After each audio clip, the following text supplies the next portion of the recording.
And welcome back to another episode of the Convoluted podcast. It's your host, Jesus, aka Tyrant Dominus, and I'm here with Liz. Hey! If it's your first time listening or watching, you can always follow or subscribe. It's free, and you can always unfollow or unsubscribe. Liz, how has your week been? Let's see. I've been dragged through the mud, tarred and feathered, and then some. And that's just the literal stuff. So what really happened? What other stuff happened? Well, drama with the child, but that's a different story. I think that's for a paid one. A paid one. Ooh, there you go. Are you guys there? All right. So we'll leave that for the afterthought episode. But what other things have been happening? So work has been crazy. I've been working. I already pulled a double on last Wednesday, the prior Wednesday before this week.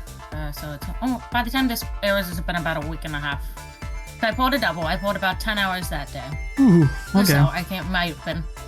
So I already done my fair share. The person that usually does the shift was out of town. They had already vacationed it. So the other person was sick. Totally cool. Fine, whatever.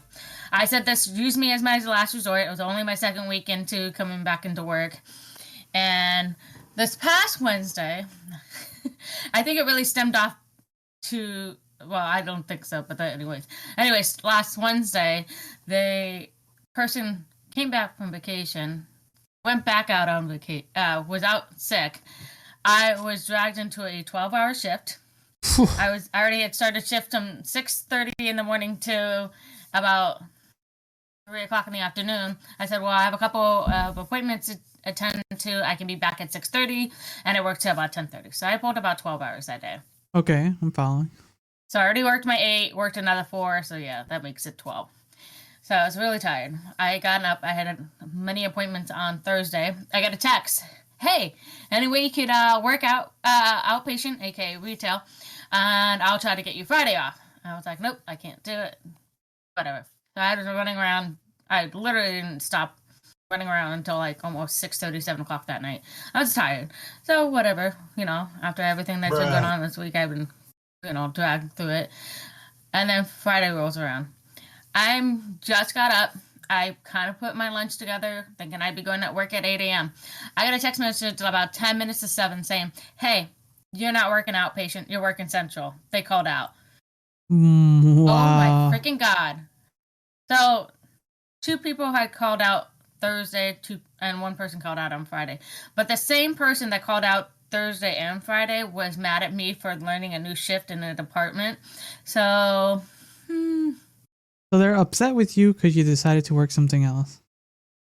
Well, because I'm getting trained to do it. I've been working with this company for almost 5 years. Yeah, you've been there for a while. And I've been the backbone of this company in my department. If nobody shows up, guess who's showing up? Booyah, me. Don't you know it? I think both of us are in that kind of scape. I recently got the Employee of the Month thing at our work. Wow! After all these years, I know, right? And you would think that is something actually worthwhile and something worth achieving, but no, not really. The joke I told my manager when I got it, cool, thank you, I appreciate it. I got this for working 3 weeks out of the 4 of that month because I was on vacation, a 4th of them. That's how bad our store is at the moment. That I was the best employee of the month, only working 3 months. Working 3 weeks of that month. So. In all the years you've dedicated that service to them. Yeah, dedicated is not really. It's more like I show up, they pay me. If I could find a better job, they know I would leave.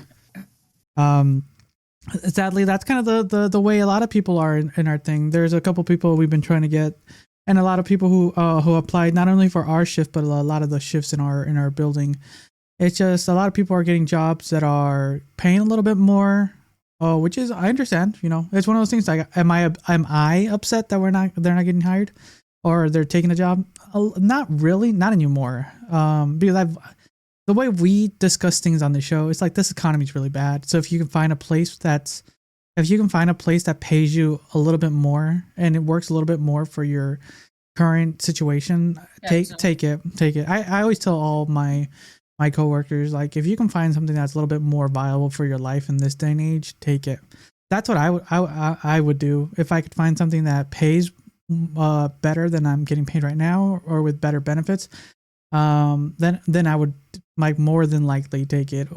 Like, so just getting that little level of recognition is not really worth it in a sense. It's like, because the joke was that since everyone who listened to this is your first time listening, like, I work graveyard.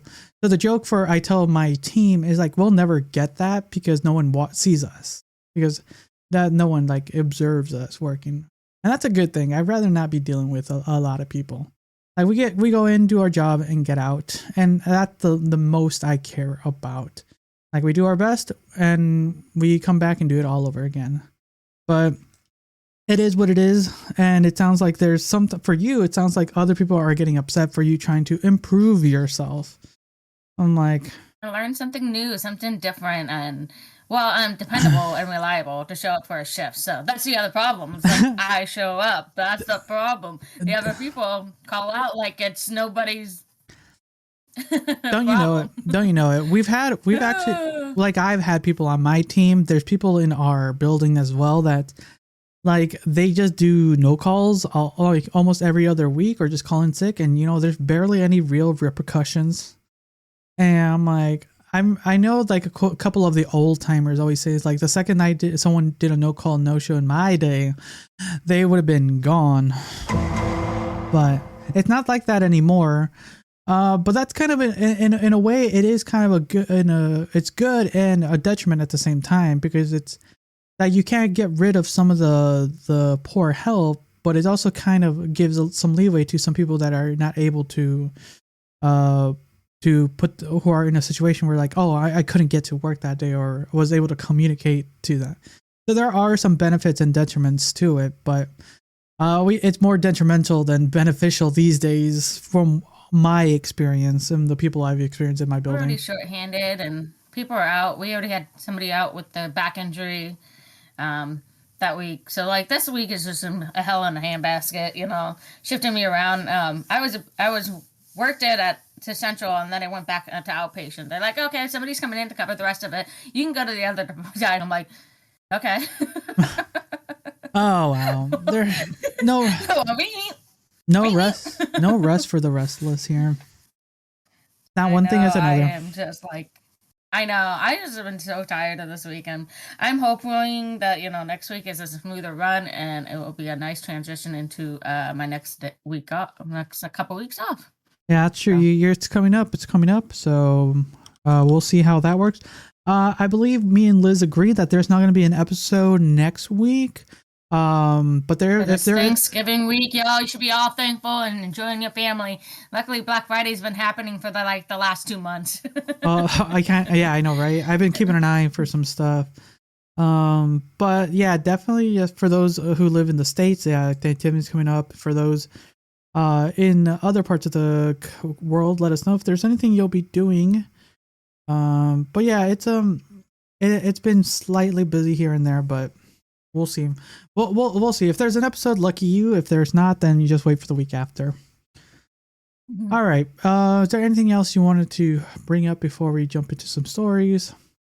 No, I think if just buy our merch, and if not, tell somebody exactly about this show. Exactly. So yeah, everyone, if you want to, with the holidays around, don't forget if you want to help support us and buy yourself something, or buy someone, buy our merch at merch.tyrant.munis.com. Links are down in the description. If they're comfortable clothes, show people that you represent. Give someone a shirt that says, like, hey, look, yeah, this show's amazing. It really helps us, and it helps us produce a little bit more in the next year when we have a little bit more time and stuff. And then if you if you want to support us still, and you want to buy anything, you can always share the show on social media, Instagram, TikTok, Facebook, X. All the X, whatever you want to call it. Share it on there. But the best way to share it is word of mouth. Word of mouth is the easiest and best way. Tell a friend, tell a family member. It doesn't hurt to try. But yeah, that's kind of really it. Well, let's jump into some of these stories, and I wanted to jump into the first one, which is a little bit of our childhood and what we've been doing. We still do these days is go to the movies. But I think we talked slightly about this a little bit ago about Warner Brothers basically canning a bunch of projects that were more than likely less than done. And now Warner Brothers is reversing the course on the Coyote versus Acme after filmmakers rebel. So apparently there was a movie. I remember hearing about this, but it went kind of dark for a bit, and then a bunch of films went under. Like there was a Batgirl or Batwoman film that also got canned. There was a bunch of stuff that Warner Brothers canned because of tax write-offs. Now, gotta love that. So, so with the Roadrunner-like speed, Warner Brothers Discovery has reversed the decision to bury Coyote vs. Acme. The studio will now allow director Dave Green to shop his live-action animation hybrid movie to other potential buyers instead of shelving the project for the tax write-off. The Hollywood Reporter has confirmed Amazon is said to be the contender, with screenings for potential buyers taking place this month. Puck was first to report on the news of the reversal. The moves comes days after Hollywood Reporter broke the news that Coyote and Acme would become Warner Brothers' third already shot film to be shelved. Previously mixed nearly completed projects Batgirl and Scoob Holiday Haunt in August 2022. So there you go. Those are kind of so these are like these three movies were already recorded, filmed, edited, and were basically done, completed, but we would never see the light of day. What were they doing? Holding on to it like a treasure? Like I said, they were gonna just shelve them for tax write-offs. So all the work that people did into those films, all the time and effort would have been okay. Put it on the shelf. All that hard work. It's like you making this beautiful vase for your mom, and your mom's like, I'll just put it on the shelf. It'll be fine. Oh no, it's not even that. It's like you don't even get to give it to your mom. Oh yeah. Our teacher's like, yeah, we're gonna keep it up here. Like I worked so hard on that. I'm like, nah. The school gets money back if we put this away. Oh my god, yeah. So I can continue reading, but for the most part, it seems like people like the people who worked on this project, and a lot of people who are contending to who work with Warner Brothers Discovery are like not happy about it, because what's the thing is, like what we just said, like what's the point of trying to pitch a project to Warner Brothers Discovery when there's a more than likely chance that like they're just gonna shelve it, right? So a lot of people are saying like they are now gonna like not work with Warner Brothers Discovery now, and that's gonna that's their money, yeah, don't mess with their money at this point. So now there's like, no. We'll sell the projects out and here and there. And then a bunch of the people who worked on the Coyote versus Acme were kind of like pushing it on social media. And even there was, for that Coyote versus Acme, apparently there was a couple already test screenings of it, and it was apparently pretty good.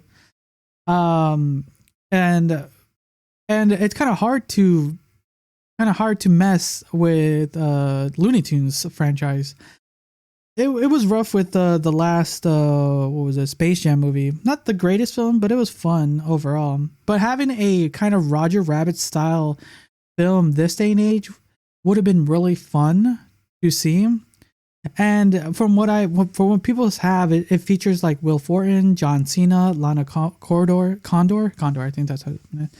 There's like a decent cast. There's people on this, and it's like I would love to see a hybrid film. And it's been so long. I think like what was it? Like I said, Space Jam 2 was the last hybrid film, and it was all right. But I would like to see one more in the sense of like Who Framed Roger Rabbit, because I really enjoyed that film back in the day. I would like actually to rewatch it. It's been a long time. We should rewatch that one of these days. Yeah, that's what I was just thinking that. But yeah, it's the thing is now going back to Warner Brothers Discovery stuff. It's like who would want to work with them when they have the potential of like scrapping your project, you know? Like why would you want to work with any business that would say, yes, we want to make that product for you, and then get to the end and like, nah, never mind. It's better for us to, as a tax write-off, to not do that. That would frustrate the hell out of me. It's like you work on this project real hard and it's all done and literally has to go to the movies and nope. Nah. I want to write off. You can't have that. It's disappointing, mostly for the people who like it, because it like I think in Hollywood still it's hard to get a project up and running. It takes a lot of money. It takes a lot of like elbow grease, energy and time, and even if all these 3 projects that they are named, there's probably a couple others that were in mid production. Like for sure, Batgirl, Coyote vs. Acme, and Scoob are all like franchise names. So even franchise name projects can get scrapped. I can only imagine something that was just like a one-off or like an indie style, like just its own little thing, like that doesn't have any like actual pull, you know. And like I've enjoyed some of Warner Brothers films, you know. We just watched one during the Halloween thing, The Conjuring. And the thing is like, to be in this industry is like you're really at the mercy of a lot of like people above you. Yep. It's cutthroat out there, right? That's why we are in the podcasting business. We're our own CEOs. Okay. Scrap that. So let's hope that we get to hopefully see Coyote vs. Acme in the near future. Now that that it's gonna has potential to get bought by other ones. Like we might see it either like on Amazon Prime Video, Netflix, or any of those other things. So we'll see where it goes. For anyone who wants to know what the synapse of the plot is, so it's basically a plot of it is ever determined Wile E. Coyote has teamed up with a lawyer, Forte, to fight with Big Acme Corporation, just like in the cartoons. Coyote buys Acme devices to try and kill Roadrunner, but never works out properly, and often abruptly explodes. The third shell to Warner Brother. Oh no, basically he's suing the company. Isn't that funny? Like, yeah, your products aren't working. I'm suing you. My hard work of many years of trying to catch this Roadrunner, and you won't let me get it. Isn't that funny? Isn't that an interesting correlation to what's happening right now? Oh, yes. Okay. Yes, it is. It's true with the world right now. Okay. Oh man. So what do you want to jump into next? I don't know. What sounds interesting? Man, there's a lot of different ones. There's a lot of sad news out there. I'm not gonna lie. Do you want to just do something a little? It's almost got an Acme feel to it. About the horse. Go for it. I feel like this is kind of comical. I feel like we're in the comical spiel right now, and I feel like this should be like in the movies or like a movie or a TV show, cartoon. Plane turns back to JFK airport after horse escapes on board. A horse escapes. Oh. Bruh. Damn. Okay. A Boeing 747 en route from New York. Oh my God. That's all, folks. New York JFK to Liège, Belgium, was forced to turn around on November 9th after a horse got loose in the cargo hold. The cargo flight, operated by charter airline Air Atlanta Icelandic. Oh my God, Air Atlanta Icelandic had climbed that 3 times fast.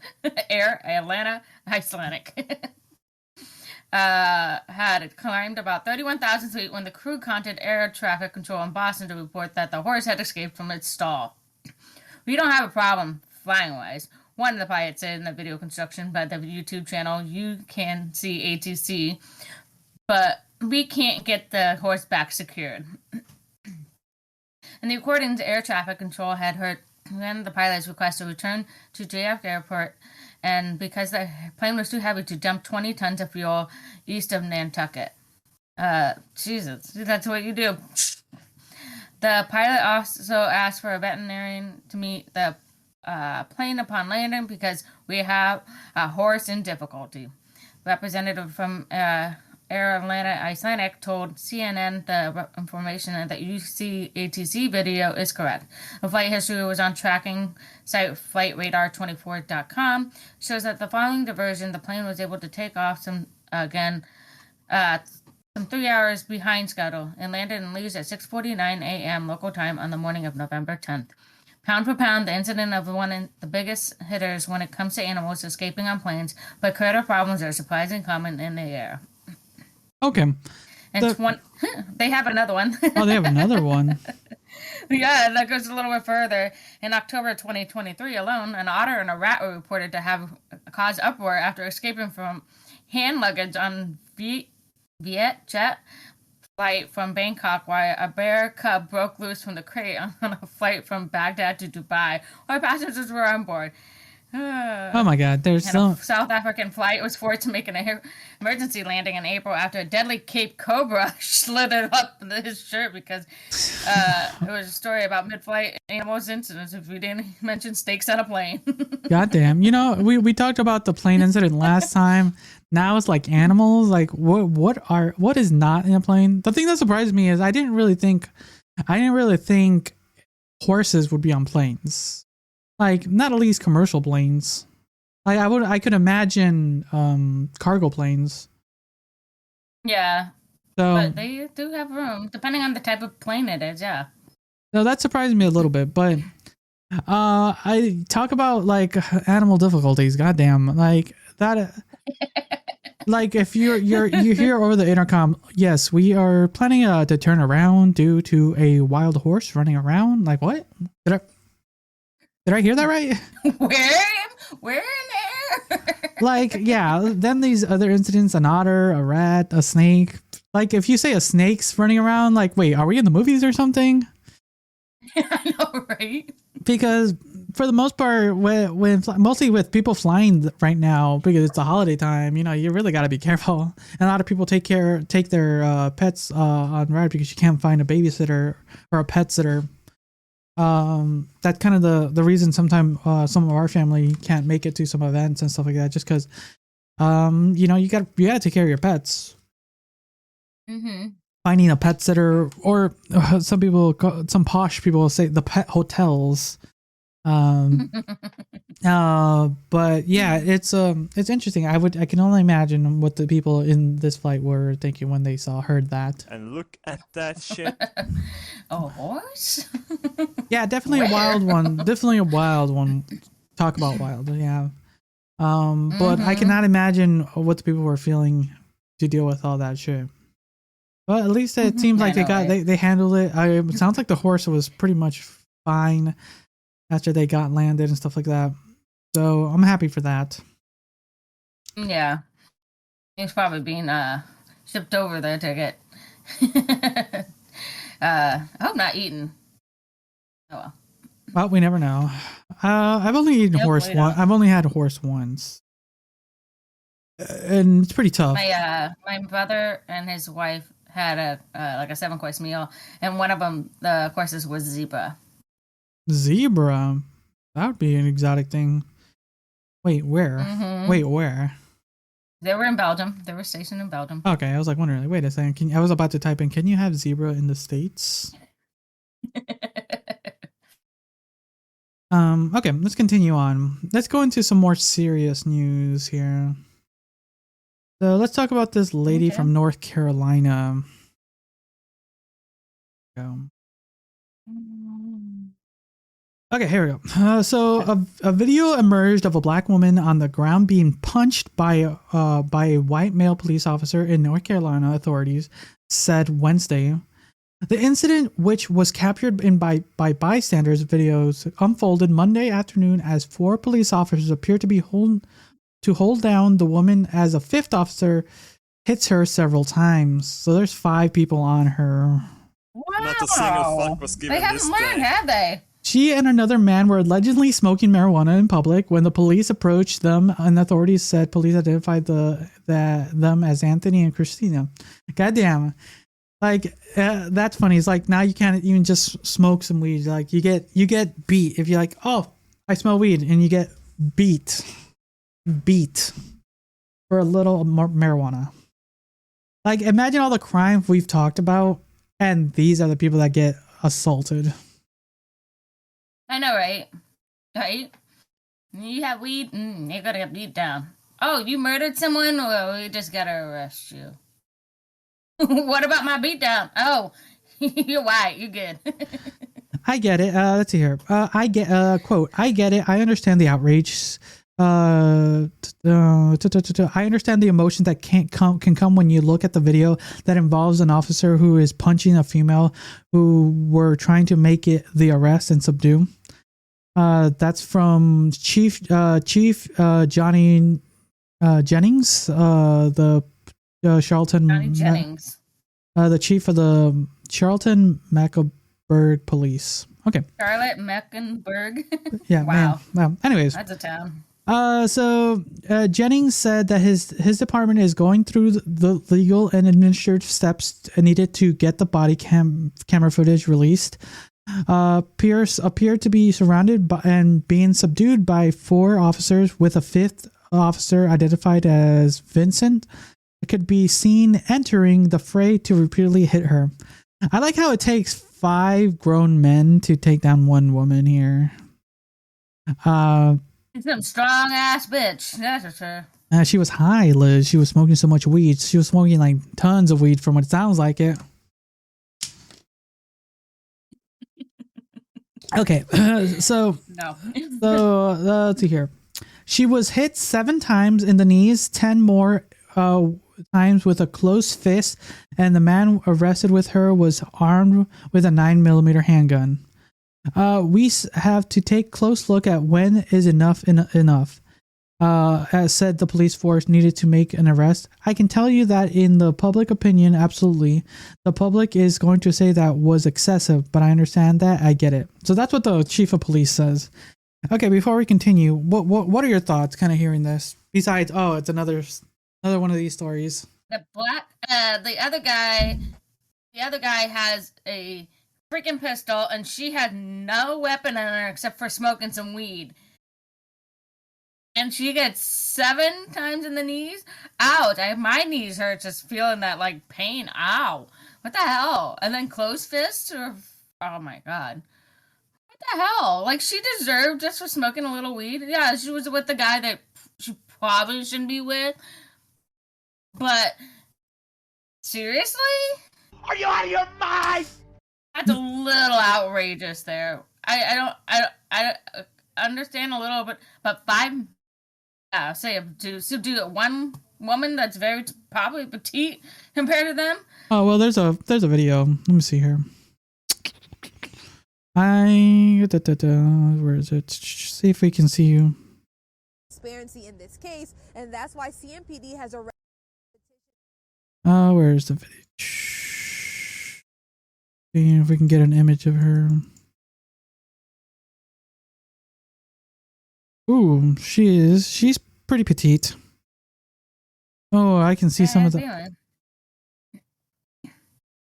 Oh, actually, here's the officer, the chief of police saying some stuff. Here.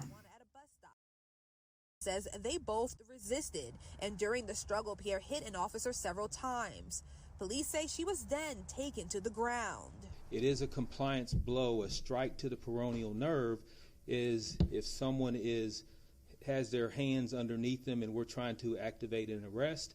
That strike to the peroneal nerve. While CMPD says their officer hit Pierre in the legs, we received these photos showing bruises and scratches to her face. Oh God! The guy was like, struggle with a single Damn. officer that occurred before his backup did arrive. We think that if those abrasion or bruising on her face occurred, it would have occurred during that struggle at some point. Chief Jennings says the body camera of that officer, identified as Vincent Pistone, was knocked off during the struggle, so it's hard to get a clear picture of the altercation between the two. However, Chief Jennings says the department plans. Okay, so were you watching the same video I was? no, I wasn't watching it. No, okay. For the most I part, was reading the rest of the article. oh, okay. So for the most part, I played the audio. We got to hear Chief of Police Jennings kind of describe during one of those press conferences, the reason and stuff like that, and we'll see. But yeah, it's kind of devastating. The truth is, it's like, when is enough is enough. That is a hard one, because you never know when some individuals can get a little bit too wild, like horse in a plane wild. You just never know. Because yeah, sometimes you gotta protect the public and you gotta protect yourself, and you just never know. But then there's that there is a public perspective where, like, when you're literally assaulting someone, it's kind of hard. That's kind of the reason why you and me kind of jokingly say that, like, why do we trust the police when things like this happen, right? Like, and this is over weed too. Was there anything else that you read through it? I saw that the chief of police was even questioning what was the grounds for them to be arrested for weed, essentially. Yeah, I know, because in a lot of states at this point in age, you wouldn't get anything now. It's like, because I don't know. I've never seen people smoke weed in public. Oh, I could smell it a lot of times. I'm not gonna lie. No, yeah.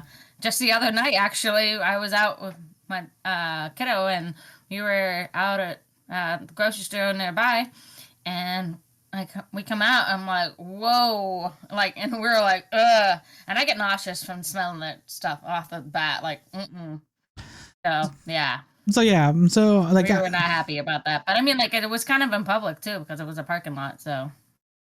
But anyway, besides that, it's like, I think there's a limit for me, in my opinion, there is a limit to how much excessive force someone can take. Like, I think getting tased would have been fine. But even though that's pretty harsh too, but I think getting physically assaulted seems a little bit too much. Mostly from what that because kidding. There was the photos of her bruised face and chin, ooh, something you probably seen before, people coming in and stuff like that. But yeah, and I just another story that we're just gonna have to wait and see until they go through processing, and yeah, that's kind of what it is. It's just video. Actually, one of the video from the person who was assaulting got knocked off, apparently.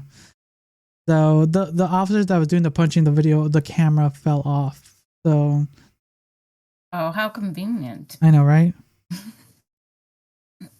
Okay. Any final thoughts on that, or do we still not trust the cops? We still don't trust the cops. Oh, then talking about. I swear my brown neighbors. Then it was talking about trusting the cop. Let's see why we still don't trust our politicians with one of our favorite politicians. Yeah, mm-hmm. Okay, go ahead. I'll let you read this one. I know it too. 918. Botox, Ferragamo, and the OnlyFans. How George Santos allegedly spent his campaign funds. Oh my God, you gotta love that. Our favorite politician, George Santos. I think he's one of the most talked about politicians on our show. It's like he's everywhere and anywhere when we talk. Talk about making do with your money, right? Okay. Mhm. So what has been Hard-earned money. someone's hard-earned money? I know. The scathing House Ethics Committee report and battled Representative George Santos, our Republican of New York, alleges he has cash-strapped candidate who used campaign contributions to live a life of luxury, including spending donors' money on trips to casinos, shopping at high-end retailers, and even Botox treatments and OnlyFans payments. Representative Santos was frequently in debt, had an abysmal credit score, and relied on ever-growing wallet of the high-interest credit cards to fund his luxury spending habits. He occasionally deposited large amounts of cash that he was never accounted for, moved money between his various bank accounts in highly suspicious manner, and made over $240,000 cash withdrawals from unknown purposes. The reports by the panel's investigation committee, or ISC, found. Damn. The found that it was let's stop a little. So, $240,000. That's more than a lot of people make in their lifetimes, and like. He does it, you know what? He does it for these like personal gains and stuff like that. It's wild. It makes me want to become a politician at this point, you know? I know, right? Man, they lie, cheat, steal. And they still get to stay in office. Exactly. And to have autonomy over your bodies. They know what they're doing for your body. Because they're right, Liz. Because they're right. Remember that. It just the thing is, I like, you know, the money, like the thing is that once they get through this, I want them to release who he was paying on OnlyFans and what kind of shit he was into, because why is he like I would love to see what he was into just for shits and giggles. Like, you're like, where's our tax money going into, like, or what was the money from the campaign funds? Where's our campaign funds going into? Tell us. What kind of shit were you into? Because he's been it's been, what was it, earlier this year that we talked about him, that he was getting indicted and stuff. Not indicted, but he was in trouble because of all this. Yeah, he was. So as far as I know, he's still been working, right? Technically speaking. Yeah, he's still working. Casinos, Botox. Okay, here, just go down to what he spent his money to. There's a checkpoint list. It's hilarious. Okay. Here's a look at honeymoon in Vegas. Ooh, look at that. Bruh. The I cannot speak today. The investigative subcommittee reviewed taxi and hotel charges on the campaign credit card was incurred in Las Vegas in December of 2021, during a time when Representative Santos had told his campaign staff that he was on his honeymoon and there were no corresponding campaign events on his calendar. Damn. Hampton's holiday. What's in the next door? Identified as on July 7th, 2022, $3,332.81 at an Airbnb expenditure reported on the hotel stay. Review of the campaign's calendar that the date indicated that the Representative Santos was off at the holiday Hamptons for the weekend. Okay, what's at the next door, Liz? Atlantic City. $2,281.52, and the campaign money was spent on resorts in Atlantic City, New Jersey, from July 23rd to July 24th, 2022. It said the subcommittee did not receive records of any political or campaign events occurred in Atlantic City at this time, and a former staffer told the panel that the Santos once told him he enjoyed visiting casinos to play roulette, often with his husband. Goddamn, what's in the big box, Liz? Spa days! What? Oh my god. Come on now! a $1,500 purchase on a campaign debit card at Mirza Aesthetics in 2020. The expense was not reported to the FEC and was noted as Botox and expense spreadsheets. It said similarly to the $1,400 charge at a virtual skin spa was a campaign debit card purchase that was also described as Botox in the head spreadsheets. Investigators also found an unreported PayPal report payment of $1,029.30 to an esthetician associated with the spa in Rhinebeck, New York. What's in that envelope, Liz? Bank accounts. A campaign committee created by Santos has transferred $200,000 to this personal bank accounts, the report found. Oh my God, that's a nice check. All right, what's behind the curtain, Liz? Hermes, Sephora, and OnlyFans. After one $50,000 payment from the campaign committee to Santos, the funds were used to, among the other things, pay down personal credit card bills and other debt, make a $4,127.80 purchase at Hermes, and for the smaller purchase at OnlyFans, Sephora, and for meals and for parking. Oh my God. And what's on the curtain number 2? Ferragamo stores. After the campaign transferred $20,000 to another Santos company last year, the company was used to make about $6,000 worth of purchases at the Ferragamo stores. Okay, and what's in the second envelope? ATM withdrawals. The $20,000 was also used to withdraw $800 from a casino ATM and $1,000 more from an ATM near Santos' apartment, the report found. And what's in the last but not least? What's in the final box? Rent. An undisclosed amount of $20,000 was used for his rent, according to the report. Man, there's your money, y'all. Look at those prizes, Liz. Sex, drugs, and alcohol.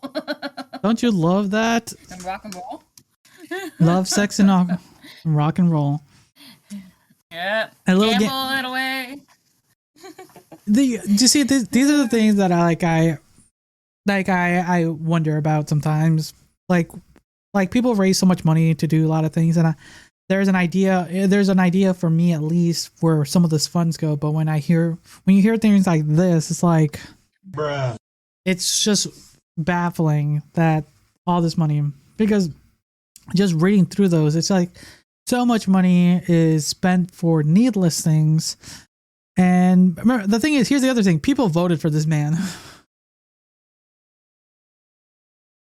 So, what are your thoughts? They only did it because he's a colored and a LGBTQIA person. I think that's the only reason they did it, to give like the like, hey, we're supportive of these type of people, you know, we're all for the greater common good and all that shit. This common good man has taken our money and shitted it through his own expenses. Anyway, I'm not 100% that's true, but we're not gonna deep dive too much why people voted for him. But it's more like, how do you feel when you hear that, like, a politician, a person who's supposed to be handling stuff like the things that supposed to help us, the public? How does this make you feel when you hear this expenditure report? Disgusted. That's why I don't donate any money to any political party, because this is why. This is freaking why. Like, why? And why does rent cost $20,000? So that's a total for a whole year, I'm assuming? Or is that for a whole month? That's crazy. Anyways, regardless, this is pathetic. I mean, like, honestly, I want that money. Can I have that money? Just pay me, guys. I'm cool with it. I could use it for some bills. I really accrued some more bills than I didn't want anymore. That's the thing, is like everyday people and people that are probably listening to this are like basically now, unless you were lucky enough, people are now living week to week. Like, I think if I'm being honest, people don't even have bank accounts because they can't afford to hold on to them. Exactly. Like, if I'm being honest, I think 4 years ago, pre-pandemic, that's fun to think about. Pre-pandemic, I was doing fine with the ability to save money. Now I can say I'm on the verge of the week to week. Also calling this the next epidemic. So pay to people are already in that level of epidemic, even though it's like an epidemic's more for disease, but it can be a financial epidemic, right? We'll just call it that. Mm-hmm. Like I'm on the verge of that, and with the never increasing prices of food and things like that, I might be. Gas. Oh yeah, that just living expensive. There you go. We'll do that with the never increasing spending. Yeah, the living expenses just to live in general is causing a huge problem. Like that's why I cannot ever afford to live on my own. I can't afford it. I just can't. It's never been in my pocket. It's never been something that I could do because it's not in the cards. It's not in the cards. It's just not in the cards. Raising a child by myself, and it's just not physically possible. Like there's too much expenses to it. Like you hear about what costs of rent and you're like, oh, but a mortgage is cheaper, but you can't do it because of the skyrocketing interest rates on them. I'm like, those and that, it just doesn't. Nope. Yeah, it's bad. It's bad right now. So it's going back to kind of to Santos here. It's just like when people try to when you try to at least vote on politician, whatever side you want, you hope for them to put into things that are going to be good for the public. But then when you and some people are very adamant in supporting these individuals, and then when you hear what they do with the money you support, because some people are like donating hundreds of dollars, sometimes sometimes they can't even make it, because this goes in the idea of also like donating to charities too. Sometimes it's hard to do that when sometimes the money doesn't go where you think it's going to go. Yeah, I would like a trip to the Hamptons. Can you pay my trip to the Hamptons, please? I know, right? Like people on the podcast start paying for our trips now. I'm going to Ireland. I need help with that Ireland trip, please. But yeah, let's we'll see what happens to Santos here. We'll probably not the last time we're going to be hearing about this. But we'll see. Okay. See here. Let's talk about actually sticking to kind of like the cost of living. Let's talk about this Florida scandal that's happening. Well, I don't know this one. Which one? I don't know if you'll be able to read it, but let me just copy and paste it. Okay. Make sure you can't. I'll read it. Let me see. It's loading. Okay. Nope. You're gonna have to read it. Okay, give me a second. Okay, so have you ever gone to one of those repair places and had they ask you to repair your scratches or dings in your glass and it's free and it just gets charged to your insurance and stuff like that? Yeah. And I've actually done that in the last 5 years, at least a handful of times. Yeah, because there's when on the road, depending on how bad the road is, you get dings and cracks due to like the rocks flying from the debris and stuff like that. But apparently, how Florida's unscrupulous auto glass shops fuel the insurance crisis. Look, talk about crisis here. So what is happening? So they roam Florida's parking lots and car washes in search of cars with damaged windshields, and often bearing gifts and gift cards and steak dinners. Steak dinners, holy shit! I want a steak dinner. And discounted hot tubs are the common ones. Insurance companies call themselves harvesters, and their sales pitch to car owners is simple. Auto glass shops can offer free windshield replacements because it's covered by the comprehensive insurance. All they need is a signature. And I've done this before too as well. I think I've done it 2 or 3 times with my last 2 cars in total. But after the signature is collected and the repair is made, the glass shops send an exorbitant bill to the insurers, who often deny or pay out a lesser amount for the claim. Lawyers then sue the insurance company for payments and the cost of legal fees, often settling hundreds of lawsuits at a time for a hefty sum. It's all part of a network of out-of-state companies and lawyers that have carved an entire industry based on these glass replacements. So costly to insurance company that it has caused rates to skyrocket across the state. So basically, the individual gets a bonus because they're suing the insurance companies, but the insurance company is not getting screwed over, so they're increasing the rates for the public. So it's a facto right there. The tactic is commonly only in Florida. Interesting, because I know it's like that option is here. I haven't been offered it recently, but my windshield's pretty okay. But it's common only in Florida, apparently, who are more than 46,000 auto glass lawsuits have been filed in so far of 2023. 46,000 lawsuits. Dude, that's a lot of people. That's a lot of people. That's Damn. a lot of cars. That's a lot of cars. Well, you think about it. How many? Okay, just in general, how many people in Florida? Lots of. Nah, I'm gonna say $20 million. Million people in Florida. How many again? I said about 20 mil. 20 mil? That's huge. Oh, close. 21.7.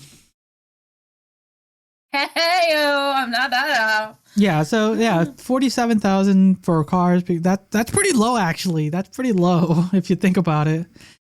But that's a lot. I'm just trying to get those old timers that are retired in Florida. It's all good. That's true. That's true. I could do that. I could do that.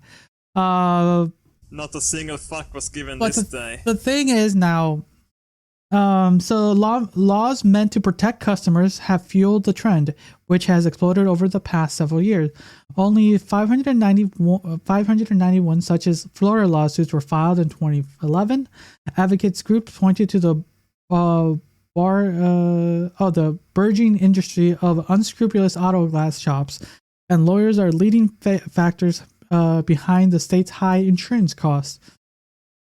Lawsuits have been inflaming an already bleak auto insurance market in Florida, a state whose average auto insurance premium of $2,500 is the highest in the country. $2,500. Do you know how much your insurance is? Huh? I pay about $87 a month. Calculator time to bring out the calculator. Wow. So 80, we'll say 890 just to be safe. About $1,044 a year. Why can't I? Oh no, that's not right. Unless you're paying $11,000. You're paying about $1,000 a year. Ooh. I'm trying to remember how much do I pay.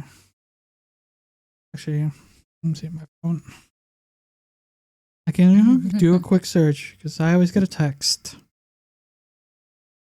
Yeah. Because 2,500. That sounds like a lot. Yeah. Well. Yeah.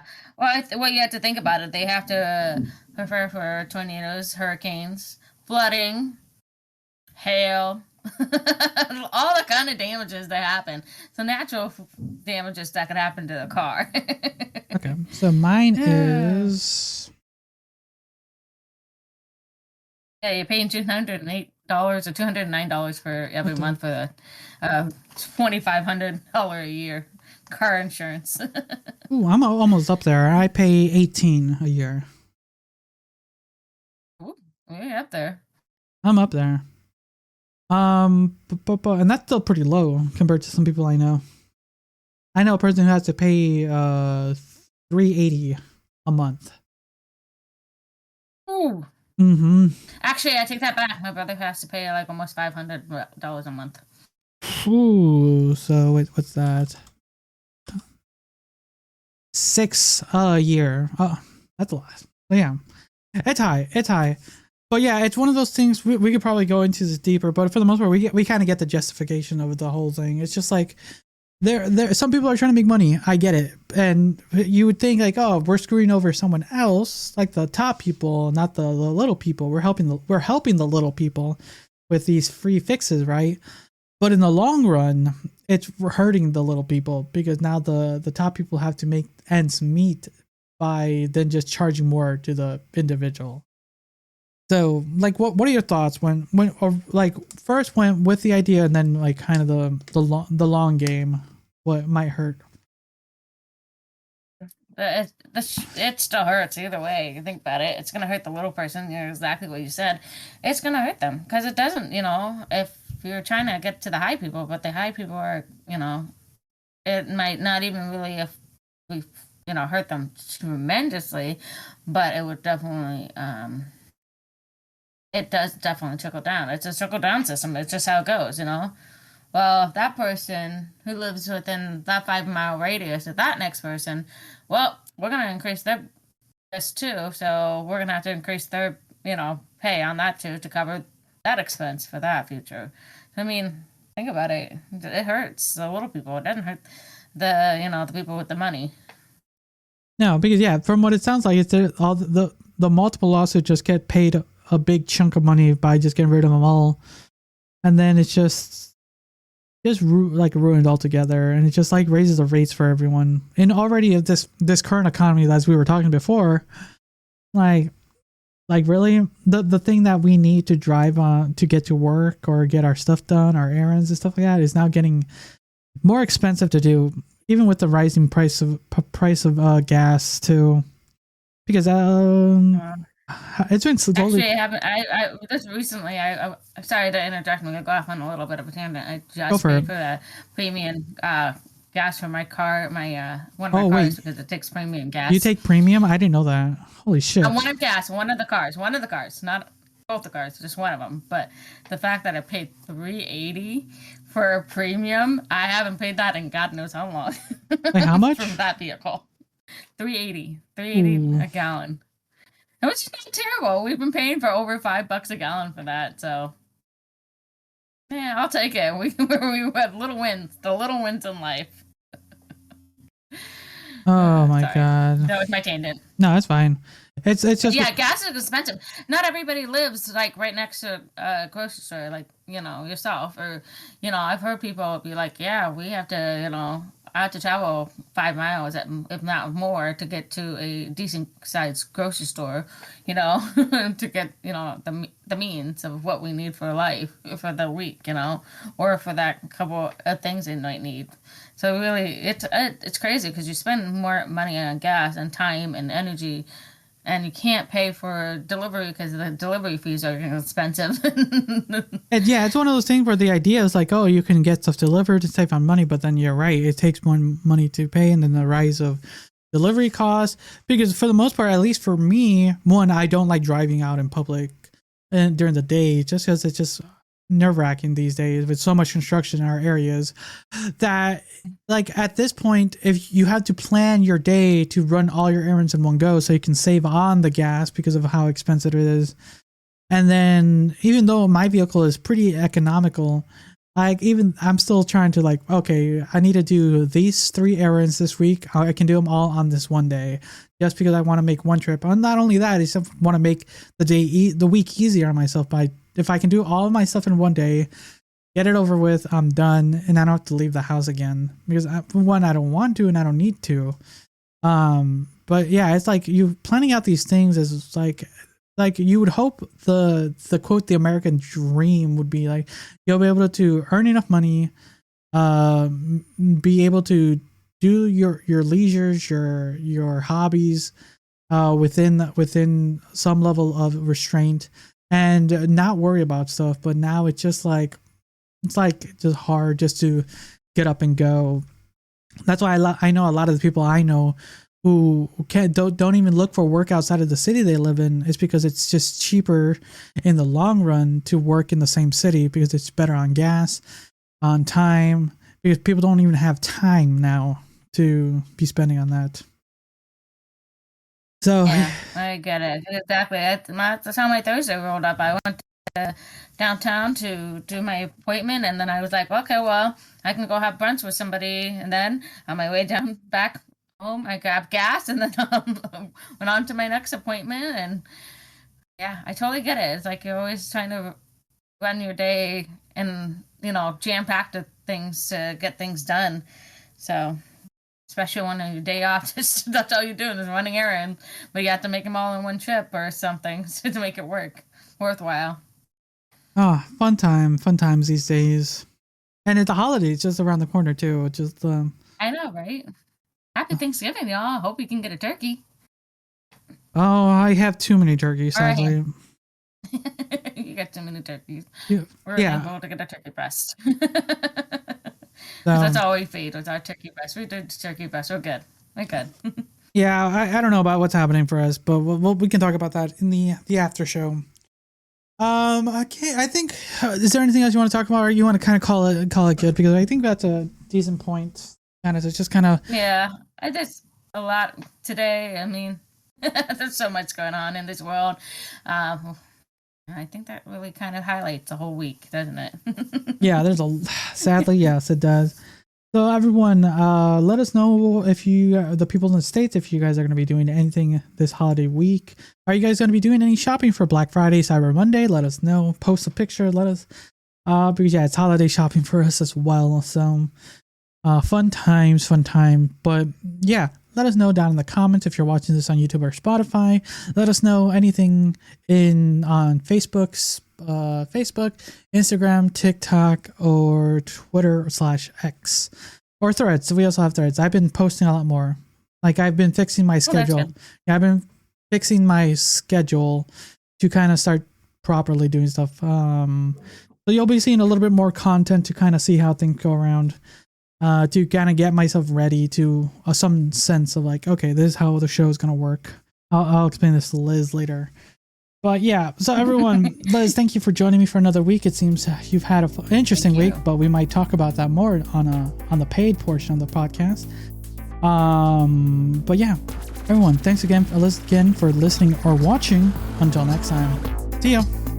Bye.